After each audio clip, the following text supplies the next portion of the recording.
अगर जिसने सॉल्व नहीं किया ना उसके लिए तो फिर गलत बात है, क्योंकि सवाल अब हर हाल में आपने सॉल्व करना ही करना है, कंप्लीट करना है। अब सिर्फ इसको हल करने के तरीके में मैं सिर्फ ये देखना चाह रहा हूं कि एंड पे कौन कौन सी एडजस्टमेंट है। अब सुनिएगा, सबसे पहले हमारे पास स्टॉक की एडजस्टमेंट है, कॉस्ट ऑफ सेल में से माइनस हो जाएगा और करंट एसेट में लिखा जाएगा। पहले आप चेक करते जाए, या बोले ना कॉस्ट ऑफ सेल से माइनस हुआ है, अपने सवाल को चेक करें, और करंट एसेट में क्लोजिंग स्टॉक के अंदर ये लिखा होना चाहिए। इसका मतलब ये आपकी एडजस्टमेंट ठीक है। आगे चलते हैं, wages and salaries accrued 3500 and office expenses owing ₹16। अब इनको वेजेस एंड सैलरी को वेजेस एंड सैलरी में ऐड कर देना है, 35 इसमें 3500 ऐड कर देना है, और साथ इसको करंट लायबिलिटी में लिखना है 3500। अब आपने बस ये चेक करना है कि क्या आपने वेजेस एंड सैलरीज में 39,200 में 3500 ऐड करके लिखा हुआ है या नहीं। मतलब ये टोटल करे कितना बनता है, 42,700। एक ये टेस्ट कर चेक कर ले, और दूसरा ये चेक कर रहे कि करंट लायबिलिटी में 3500 लिखा हुआ है या नहीं।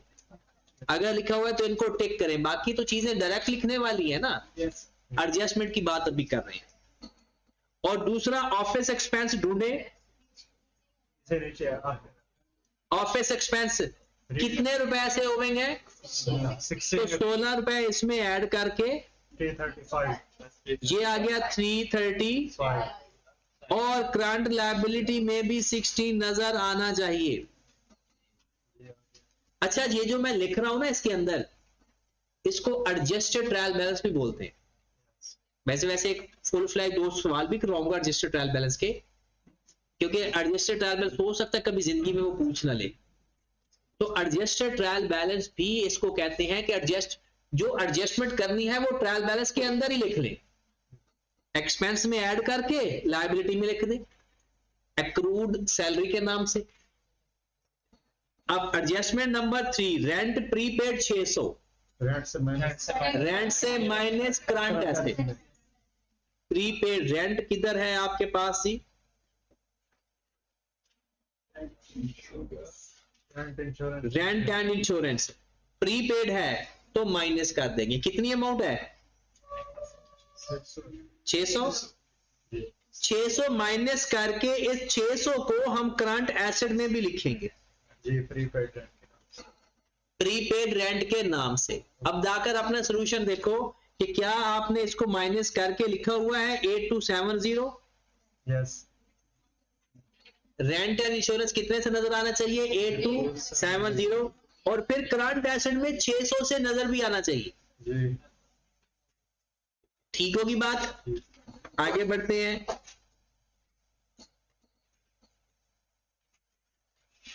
डी, ये जरा इसकी अंग्रेजी पढ़ ले। Increase in provision doubtful debt by 110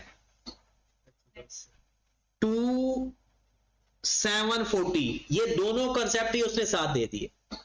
जब भी लफ्ज आए इंक्रीज्ड बाय या डिक्रीज्ड बाय, इसका मतलब है जितना आपके पास ओपनिंग है उसमें ये प्लस करना है या माइनस करना है, तो कैरीड ऑन बन जाना है। दोबारा सुने, अगर आप ऊपर जाकर देखोगे ना, अलाउंस फॉर बैड डेट्स 630 है, 630 है, कहता है आपने अपना अलाउंस इंक्रीज्ड बाय 110, इसका मतलब है जितना पहले है 110 और बढ़ाओ, और अगर डिक्रीज्ड बाय 110 आता है तो इतना कम करो। तो 110 बढ़ाना है तो 110 बढ़ाएंगे तो ये कैरी डाउन बन जाएगा जो कि 740 है। कभी कभी वो ये कह देगा provision for bad debts increased to 740, वो मैं कैरी डाउन डायरेक्ट बता दिया, इंक्रीज टू 740 मतलब इतना कैरी डाउन है। अब नहीं करना, इंक्रीज बाय या डिक्रीज बाय गएगा तो लाइबा क्या करेंगे, मतलब ओपनिंग के अंदर इंक्रीज बाय होगा तो प्लस कर देना और डिक्रीज बाय होगा तो माइनस कर देना और कैरी ऑन बन जाएगा। और अगर आप लोगों ने इंक्रीज टू या डिक्रीज टू बताया हुआ है तो कैरी ऑन बताया हुआ है। जो ये अमाउंट है ना, ये बेसिकली डिफरेंस बताया होता है। अगर इंक्रीज है तो एक्सपेंस होता है, डिक्रीज है तो इनकम होती है। तो अब हमने क्या करना है, 110 ऊपर को बैड डेट्स गिवन है, अगर नहीं गिवन तो इधर खुद बना लेते हैं SOPL बैड डेट्स के नाम से। बैड डेट्स है ही नहीं, प्लस कैरीड ऑन 740 माइनस कितना हो गया 110, ये हमारा चला जाएगा। आप देखो जरा आपके अदर एक्सपेंस में कितना नजर आना चाहिए 110। अब अकाउंट रिसीवेबल में से किसको माइनस करोगे, 630 को या 110 को, 740 को। कैरी डाउन जितना ब्रॉड ऑन है उसमें डिफरेंस प्लस माइनस करते हैं तो कैरी डाउन बन जाता है। तो अकाउंट रिसीवेबल आपके पास कितने पड़े हुए हैं जी, 12418 अकाउंट रिसीवेबल 12418 ये डेटर्स 12418, इसमें से 740 माइनस कर दो। 11618 उसके बाद डेप्रिसिएशन आपके पास 190 है और 1400 है। बताओ क्या करोगे इसका, एक्सपेंसेस में भी लिखेंगे और अपने अपने एसेट में से माइनस भी करेंगे। एक्सपेंसेस में भी लिखेंगे और अपने अपने एसेट में से, मतलब फर्नीचर और फिटिंग में से 190 माइनस करके लिखेंगे और वैन में से 1400 माइनस करके लिखेंगे। बताइए ये डेप्रिसिएशन 190 और 1400, तो उसमें प्लस करके माइनस कर दो या डायरेक्ट माइनस कर दो। अब जरा अपना सवाल मैच करें जरा प्लीज, अपनी सेल्स देखें 1,25,245, अपनी सेल चेक करें। अब स्टार्ट से मैं बता रहा हूं 127,245 सेल्स, फिर उसके बाद क्या सेल्स रिटर्न है, रिटर्न इनवर्ड 3486। सीक्वेंस के हिसाब से मैं लेकर जा रहा हूं। पहला पॉइंट हो गया, दूसरा पॉइंट हो गया, क्या डिस्काउंट अलाउड है, डिस्काउंट अलाउड कितना है जी 2480। तो ये हमारे पास सेल्स की बात आ गई। नंबर 1 127,245, नंबर 2 से रिटर्न, नंबर 3 डिस्काउंट अलाउड। इन सबको नेट करके बताओ सेल्स कितनी आ रही है, 121,279। यहां पर तो मेरे ख्याल में किसी की गलती नहीं होगी।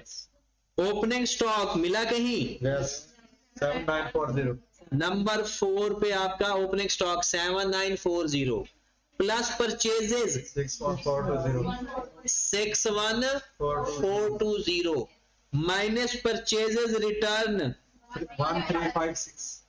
1356।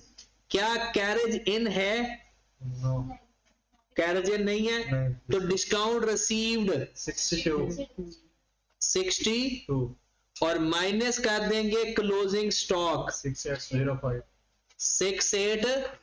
तो इन सब को प्लस माइनस करके हमारे पास आ जाएगी कॉस्ट ऑफ सेल। तो बताएं कॉस्ट ऑफ सेल कितनी आ रही है, 637। अब अपनी कॉस्ट ऑफ सेल भी सारे लोग मैच कर लो, जो आपका आंसर मैच नहीं करेगा वो साथ साथ पूछ लेगा। कॉस्ट ऑफ सेल कितनी आ गई 61137। हाँ नूर नहीं बराबर आ रहा है, आ गया बराबर। अब आओ अदर एक्सपेंस में जी, ग्रॉस प्रॉफिट कितना आ रहा है 60142 ग्रॉस प्रॉफिट आ रहा है 60142। ठीक है, अब अदर एक्सपेंसेस में आओ जरा, यहां से स्टार्ट कर देते हो carriage out 3210 number 9 rent and insurance 8270, yes bad debts की जगह आपने 110 लिखा हुआ होना चाहिए। जी ये तो खत्म हो जाता है ना अलाउंस, जी जी ओपनिंग अलाउंस खत्म हो जाता है जी बिल्कुल फाइनल अकाउंट के अंदर, ओपनिंग अलाउंस वर्किंग के अंदर ही खत्म हो जाता है। 110 फर्नीचर एंड फिटिंग को देख लो जरा, नॉन करंट एसेट के अंदर अगर आपने लिखा हुआ है ना तो 2900 माइनस 1000 माइनस डेप्रिसिएशन इस साल की कितनी है 190, इन तीनों को माइनस करोगे तो आपके पास फिक्सचर एंड फिट, ये जो 190 है इसमें से माइनस भी होगा और एक्सपेंस में भी नजर आना चाहिए। जी डेप्रिसिएशन का बाकी दोनों सिर्फ अपने स्टेटमेंट ऑफ फाइनेंशियल पोजीशन में जाएंगे।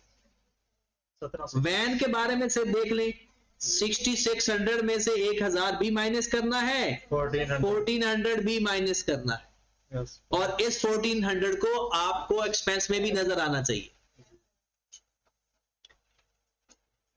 उसके बाद वेजेस एंड सैलरीज 42,700,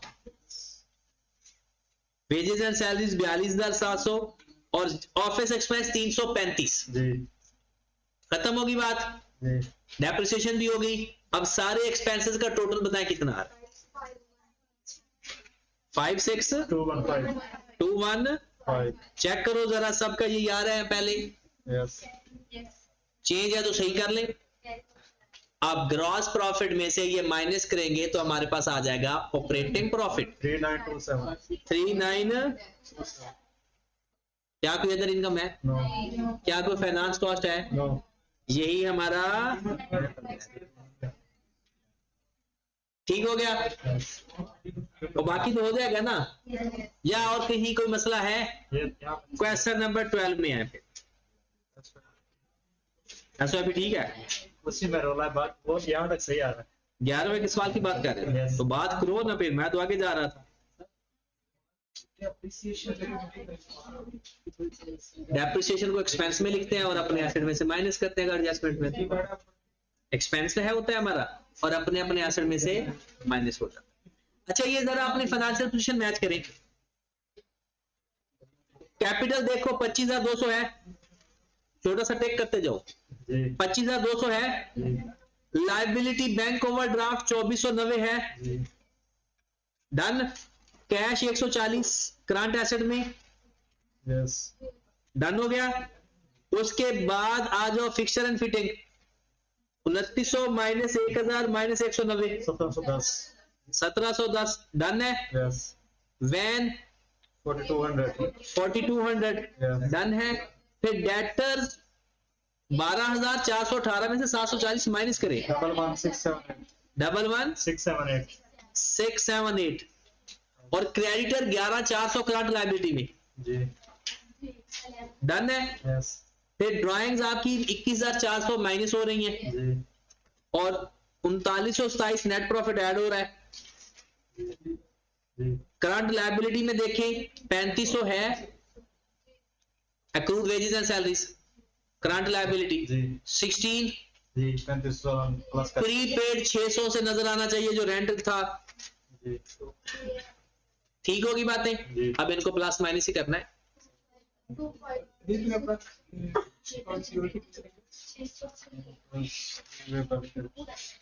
11,678 नेट करके ऐसे ही आता है हाँ 740 माइनस करके ही 12,418 उन्होंने यही किया होगा अच्छा ये टोटल कितना आ रहा है 25,133, दोनों का बराबर आ रहा है। आपका किसका आ रहा है ये 25,133 किसका आ रहा है? मेरे ख्याल में ये इसका आ रहा है करंट लायबिलिटी का आ रहा है ऊपर का नहीं आ रहा एसेट्स का नहीं आ रहा। जैसे ऊपर का नहीं है एसेट देखो ना, चेक कर लो ना, एसेट्स में चेक करो, अपने अपने एसेट सारे चेक करो। क्लोजिंग स्टॉक लिखा हुआ है आपने, यस लिखा हुआ है क्लोजिंग स्टॉक पे डेटर चेक करो, जी लिखे हुए हैं प्रीपेड रेंट चेक करो, लिखा हुआ है कैश चेक करो, जी डन है। यस इन सब का टोटल करो, 1922 3 192223 फिर अपना ये फर्नीचर और फिटिंग चेक करो, 1710 और वैन चेक करो 4200। अब इन सब का टोटल करो, टोटल करो ना अब सबका, करंट एसेट भी इसमें प्लस करो ना। 25133 वहां तो गया है। वो कैलकुलेशन लिखा सही हुआ है सारा कुछ। अच्छा आप सेल्स में आओ, अगले सवाल पे आ जाओ। सेल्स, ये ना क्वेश्चन ना पहले भी बताया था कि आपका रजिस्टर ना घर में नहीं होना चाहिए, जो काम जिस पे करते हो वो साथ लेकर आया करो, घर में ना भूला करो। अच्छा इसमें क्लोजिंग स्टॉक उसने बताया हुआ है 13,551। एडजस्टमेंट पढ़ने लगा हूं, सवाल किया हुआ है ना, अगर किया ही नहीं तो फिर तो मसला, ये डायरेक्ट हम देखते जाते। आप ना छोटा सा टिक करते जाओ, डिफरेंट कलर अगर है तो वो इधर शेप सवाल चेक कर अपना, तो बराबर आ जाता है। पूरी एडजस्टमेंट छोड़ दो तो जवाब बराबर आएगा। 13,551 करंट एसेट में भी टेक करो जाके, और कॉस्ट ऑफ सेल से माइनस भी होना चाहिए। द प्रोविजन, इस पे बारे में सुन लो, the provision for doubtful debts increased by 40। इसका मतलब है ओपनिंग कितना है, ब्रॉड ऑन कितना है इसका 130 प्लस 40 और कैरी डाउन हो गया 170। ये आपके पास इस तरह से ये डील होगा। इक्विपमेंट 15% स्ट्रेट लाइन मेथड, बताओ अक्यूमुलेटेड एक्शन करके 15% लोगे या डायरेक्ट कॉस्ट पे 15% लोगे? डायरेक्ट कॉस्ट पे 15% ले लेंगे, गॉट इट। और उसका करेंगे क्या, कहां पर, एक एक्सपेंस में लिखेंगे और एसेट में से माइनस बी होगा। इसकी दक्षिण आ कितनी हुई है 8700। अब ये एक्सपेंस में भी जाएगी और SOFP में माइनस बी होगी अपने एसेट।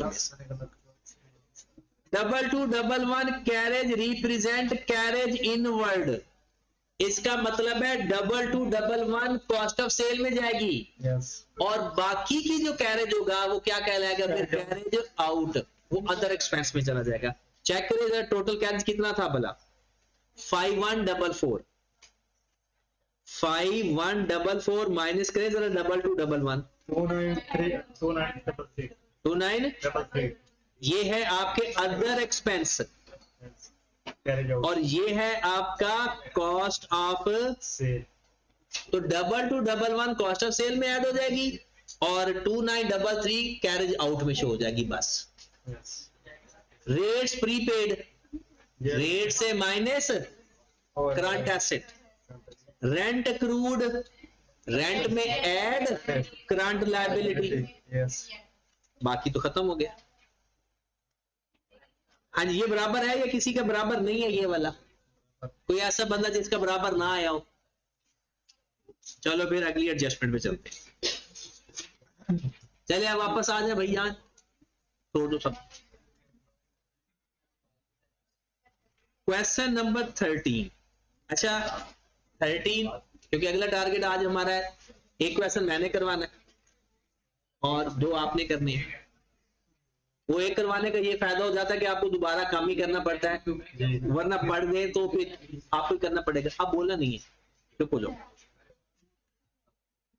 चुप हो जाओ यार।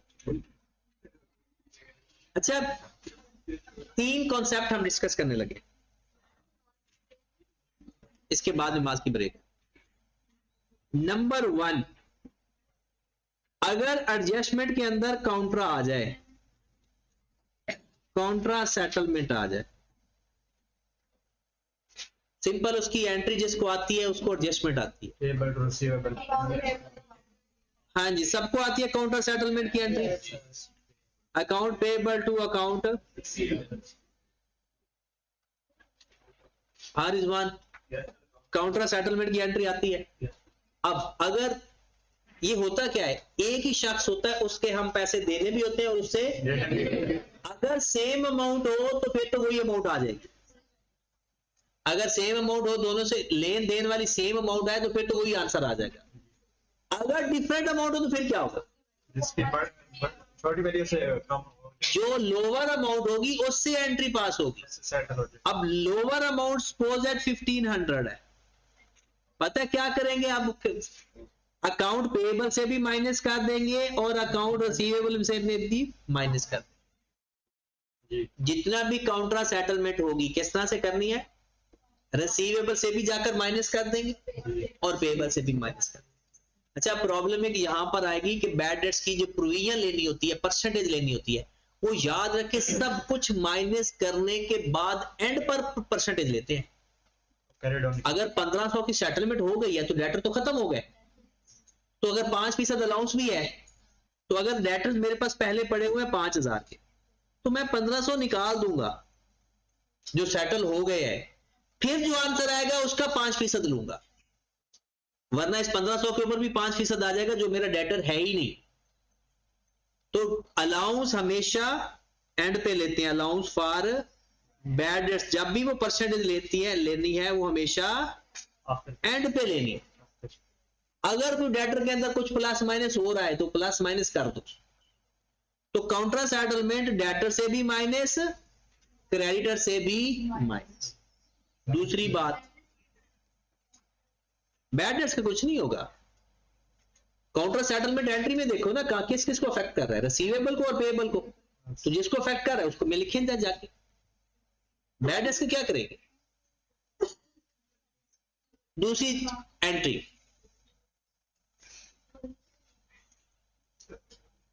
सेल्स हो या परचेज हो, अगर आप इन दोनों को रिकॉर्ड कर चुके हो, रिकॉर्डेड किस बेस के ऊपर, इनवॉइसेस के ऊपर, एक्चुअल, यार बोलो ना प्लीज वरना बाहर चले जाओ, आराम से सीखना है ना। एक्चुअल गुड्स नॉट डिलीवर्ड या रिसीव्ड। यहां पर क्या लिखा हुआ है, आपने सेल या परचेज रिकॉर्ड कर ली है, किस बेस के ऊपर, रसीद को देख के, लेकिन असल में ना अभी गुड्स गई हैं ना रिसीव हुई हैं, बस दोनों में से कोई एक बात होगी, दोनों नहीं होगी। अगर आपने सेल या परचेज रिकॉर्ड कर लिया है लेकिन अभी तक गुड्स ना आई है ना गई है, वो कहते हैं जो आप रिकॉर्ड कर चुके उसको रिवर्स कर दो। देखिए हमने सेल रिकॉर्ड कर ली है लेकिन अभी गुड्स हमारे पास ही पड़ी है, वो कहता है ये सेल्स नहीं है क्योंकि रिस्क एंड रिवार्ड ट्रांसफर नहीं हुआ। हमने परचेज रिकॉर्ड कर लिया है लेकिन चीजें अभी तक आई ही नहीं है, तो अगर रिकॉर्ड कर लिए हैं तो उसको रिवर्स कर दो। सेल को रिवर्स कैसे करेंगे जी, चीजें तो आई नहीं अभी ना, देखे ना चीजें हमारे पास ही है, रिस्क एंड रिवार्ड ट्रांसफर ही नहीं हुआ, सब्सटेंस ओवर फॉर्म भी तो देखना है ना। अक्रूवल बेसिस का मतलब क्या, सेल कर ही नहीं हुई, रसीद बनने का क्या मतलब है, चीज तो मेरे पास है, तो मैं इनकम लिख चुका हूं, तो इनकम तो नहीं लिखनी चाहिए ना। पेमेंट चाहे हो भी जाए, चीजें तो मेरे पास ही पड़ी हुई है, जब तक चीजें ही नहीं जाएंगी सेल रिकॉर्ड नहीं होगी। सेल तब रिकॉर्ड होगी जब अक्कर होगी, जब चीजें डिस्पैच होगी, रिस्क एंड रिवार्ड ट्रांसफर होगा। अगर मैं रसीद की बेस पे रख दूंगा वो तो कैश बेसिस होगी अकाउंटिंग, ठीक है। तो रसीद की बुनियाद के ऊपर हम नहीं लिखते, बल्कि एक्चुअल जब डिलीवर हो जाएंगी या एक्चुअल में चीजें मिल जाएंगी तब रिकॉर्ड हो। कैश की बात नहीं कर रहे, गुड्स रिसीव या डिलीवर की बात कर रहे। अच्छा, अगर इनवॉइस बेसिस के ऊपर चीज रिकॉर्ड कर चुके हो लेकिन चीजें असल में अभी तक ना गई है ना आई है, तो कहते हैं अगर सेल को रिवर्स कर देंगे तो सेल की रिवर्स क्या एंट्री होगी, sale debit account receivable, sale से भी माइनस कर देंगे अकाउंट रिसीवेबल से भी, और अगर परचेज रिवर्स करोगे तो वो क्या होगा, account payable debit purchase credit. तो क्या अकाउंट पेएबल से भी माइनस कर देंगे और परचेज से भी? सेल वक्त से पहले रिकॉर्ड कर दिया तो सेल रिवर्स कर देंगे, और अगर परचेज रिकॉर्ड कर लिया है, चीजें अभी नहीं मिली, तो परचेज रिवर्स कर देंगे। मेन रिस्क एंड रिवार्ड अगर नहीं हुआ तो। लेकिन जब हमारे पास आ जाएंगी तब हम रिवर्स कर देंगे तो ये कैंसिल नहीं हो जाएगा? नहीं नहीं, अभी तो हमने रिवर्स कर दी ना, तो वो खत्म हो गई। जब चीजें मिलेगी दोबारा सेल की एंट्री पास कर देंगे। ठीक होगी बात? अच्छा, यहां पर लफ्ज जो इंपॉर्टेंट है वो क्या लिखा हुआ है ऊपर? रिकॉर्डेड। आप रिकॉर्ड कर चुके हो लेकिन चीजें अभी नहीं मिली, तो फिर रिवर्स कर देंगे। हम सेल रिकॉर्ड कर चुके हैं लेकिन चीजें अभी भेजी ही नहीं, बेची ही नहीं, हमारे पास ही पड़ी हुई है, तो उसको रिवर्स कर देंगे। ये दो कॉन्सेप्ट है। और तीसरा कॉन्सेप्ट हमारे सिलेबस में नहीं है, इसलिए उसकी ट्रांजैक्शन में आपको कटवा देता हूं। ये ट्रांजैक्शन काट दें अपने अपने, यहां पर जो लिखा हुआ है ना, doubtful debt and discount 5% of debtors, ये एडजस्टमेंट काट दें। क्वेश्चन नंबर 13 की सेकंड एडजस्टमेंट की हाफ लाइन काट दें। हाफ लाइन काटनी है, पूरी लाइन नहीं काटनी। जवाब बराबर है। जवाब तो बराबर आता है। ठीक होगी बात? और ये 13 में और कुछ भी नहीं है, एक डेप्रिसिएशन है, बैड डेट्स के प्रोविजन है, वेजेस पेएबल है और स्टॉक है। क्वेश्चन नंबर 14 पे आए, इसलिए वो आप खुद का लेना, आसान सा सवाल है। क्वेश्चन नंबर 14 पे आए, एडजस्टमेंट नंबर डी काट दे। एडजस्टमेंट नंबर डी काट दे।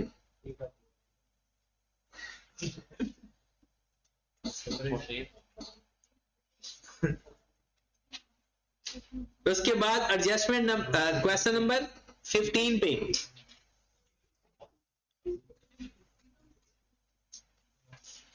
इसमें कुछ भी नहीं काटना। चले जी। अच्छा, इसके मैं एडजस्टमेंट पढ़ देता हूं और क्वेश्चन नंबर 15 करवा देता हूं। स्टॉक का पता है किधर किधर जाना है? अच्छा, ये इसके भी काट देना। ये एंड पे जो लिखा हुआ है ना, रिजर्व फॉर क्रिएट रिजर्व 5% और sundry debt for doubtful and discount 2%, ये डिस्काउंट जहां जाए काट दें। बीटा का आखिर में लिखा होगा 2% डिस्काउंट, ये खत्म कर दें। सॉरी, नहीं नहीं, रिजर्व तो अलाउंस को कहते हैं। अलाउंस का नाम, ये अलाउंस फॉर बैड डेट्स लिखा हो। अब इसको अगर सीख लेंगे ना अभी, तो आपका सवाल आसान हो जाएगा जब आप घर में करने लगोगे। देखें, ए एडजस्टमेंट सबको आती है, क्लोजिंग स्टॉक की। बी एडजस्टमेंट देखें, one of the debtors 800 is bad and should be return of. ये क्या चीज है भला? Additional bad debt. Done. And create reserve 5% sundry debtor for doubtful, ये क्या है? Allowance for bad dates. तीसरी और इंपॉर्टेंट, और मैं ये चाहूंगा कि ये आप खुद मुझे बताओगे, stationery worth 500 was used out of stock for business purpose. आपका स्टेशनरी का बिजनेस है, stationery expense debit, purchase credit, stationery expense debit. अब हम ना अपने चीजों को ना जर्नल एंट्री पे लेकर आ रहे हैं। प्रीपेड और एक्रूड आप डायरेक्ट कर लेते हो, बैड डेट्स मैंने आपको डायरेक्ट समझाया। इसके अलावा कुछ भी पेपर में आ जाए ना, आप उसकी एंट्री पास कर। अभी इसकी एंट्री हमने सीखी हुई है। अपना स्टॉक स्टेशनरी के तौर पर इस्तेमाल किया तो एंट्री क्या पास होगी? स्टेशनरी एक्सपेंस हो गया डेबिट, परचेज कितनी अमाउंट से? अब बताओ ये किधर किधर जा रहा है? परचेज के अमाउंट में प्लस हो रहा है माइनस? माइनस। परचेज में से माइनस कर देंगे या कॉस्ट ऑफ सेल से माइनस कर देंगे, एक ही बात है। और स्टेशनरी अदर एक्सपेंस में जाकर ऐड कर देंगे। डन, ये एडजस्टमेंट हो गई। Number D, goods value 1000 were distributed free among customer for advertisement. Free में सैंपल के तौर पर चीजें दी हैं, एंट्री बना लो। एडवर्टीजमेंट एक्सपेंस डेबिट परचेज कितनी अमाउंट से, अब बताओ किधर किधर जा रहा है, अदर एक्सपेंसेस में ऐड हो रहा है, किस नाम से, एडवर्टीजमेंट एक्सपेंस, और परचेज में से, अब परचेज से डायरेक्ट माइनस करके लिख दे या कॉस्ट ऑफ सेल में 1000 से माइनस कर दें, एक ही बात। उसके बाद number E, invoice of ₹2400 were recorded in the sales day book but goods were not dispatch. Sales में मैनेज करते हैं, लिखा हुआ है 2400 were recorded in sales day book sale में manage but goods were not dispatch, चीजें अभी तक भेजी नहीं, से रिकॉर्ड करके बैठे हो, तो सेल को रिवर्स कर दे। एक मिनट, वो included in the stock, stock में तो पड़ी हुई है, दोबारा क्यों ऐड करेंगे, कुछ भी नहीं करेंगे, क्लोजिंग स्टॉक के अंदर पड़ी हुई है तो पड़ी रहे, सेल्स को रिवर्स कर देंगे। अच्छा, ये कैश सेल्स की उसने एंट्री पास की होगी या क्रेडिट सेल की, क्योंकि सेल्स डे बुक लिखा हुआ है, क्या लिखा हुआ है, recorded in sales day book, तो इसका मतलब है हम एक एंट्री रिवर्स कर देंगे, सेल्स डेबिट कर देंगे और अकाउंट रिसीवेबल कितनी अमाउंट से, सेल से भी माइनस और अकाउंट रिसीवेबल से भी। अब जब सेल लिखने लगोगे ना, उसमें से एक आपने डिस्काउंट अलाउड माइनस करना है, एक आपने से रिटर्न माइनस करना है, और ये 2400 भी माइनस। और जब रिसीवेबल लिखने लगोगे तो अच्छा, अलाउंस जो लेना है 5%, ये 2400 माइनस कर, सब कुछ प्लस माइनस करने के बाद एंड पर अलाउंस लेना होता है। लास्ट डेप्रिसिएशन 10%, अब हो जाएगा ये, हर जगह चीजें एडजस्ट हो जाएंगी। अब आ जाओ क्वेश्चन नंबर, ये 15 था, 14 पे, 14 में एक ही चीज है, बाकी नॉर्मल चीजें हैं, एक एबनॉर्मल चीज है लास्ट, जी। पहले वाली पढ़नी है तो पढ़ लो। क्लोजिंग स्टॉक वैल्यूड 38,000, पता किधर किधर जाएगा, डेप्रिसिएशन 7.5% है फर्नीचर की, और इक्विपमेंट की है 10%, परसेंटेज लेकर एक एक्सपेंस में भी लिखेंगे और अपने अपने एसेट में से माइनस भी करेंगे। Provision for doubtful debts 5%, simple 5% allowance for bad debts का ले लेंगे, ब्रॉड एंड फाइंड होगा या carry down, carry down. Commission 1300 earned but not received, accrued income, accrued income, income में add current asset, rent rates paid in advance, prepaid है, minus करके current asset. Last, creditor include debt of ₹4,000 to mister Naik who has also included in the list of debtor ₹5,000, therefore set off before calculation of provision, set off करना है, 4,000 receivable से भी minus और 4,000 payable से भी minus करके लिख देंगे, खत्म होगी बात, डन। चलें जी, तो ये आप लोगों के कौन कौन से क्वेश्चन हो गए भला, 13, 14 और ठीक है। और ये मुश्किल वाले दिन सिर्फ एक रह गया, क्योंकि इसके बाद है 16, 17, 18, फिर खत्म हो जाएंगे। फिर आपको जो क्वेश्चंस की रेशियो हो जाएगी वो कम हो जाएगी, वो डेली बेस पे हम 3 नहीं 2 किया करेंगे, और दोनों क्वेश्चन, एक मैं आपको क्लास में कंप्लीट करवाऊंगा और एक आप लोगों को पूरा डिस्कस करके भेजूंगा, ठीक है। जो बेसिक क्वेश्चन होंगे उस पर टाइम नहीं जाया करेंगे, अब हम मुश्किल वाले सवाल की तरफ चले जाएंगे। कल ये खत्म हो जाएगा हमारा इंशाल्लाह, तो मंडे से 4 से 5 दिन आपको बहुत मुश्किल मुश्किल सवालों से वास्ता पढ़ना है। टोटल 13 क्वेश्चन है जो मुश्किल वाले, 13 में से तकरीबन 3 या 4 तो बेसिक है, वो इससे यही है, इनमें से ही है, वो अगर हम निकाल दें तो बाकी तकरीबन 8 क्वेश्चन बचने हैं, और 8 क्वेश्चन पे हमने 4 दिन लगाने हैं, मंडे, ट्यूसडे, वेडनेसडे और थर्सडे। एक कंप्लीट क्वेश्चन डिस्कस करके दूंगा और एक क्वेश्चन आप लोगों को सिर्फ डिस्कस कर दूंगा, वो करना आपने खुद ही होगा। तो मतलब जुमेरात तक ये हमारा इंशाल्लाह इस कंप्लीट हो जाना फाइनल काउंट। वो दूसरी साइड उसी असाइनमेंट की बात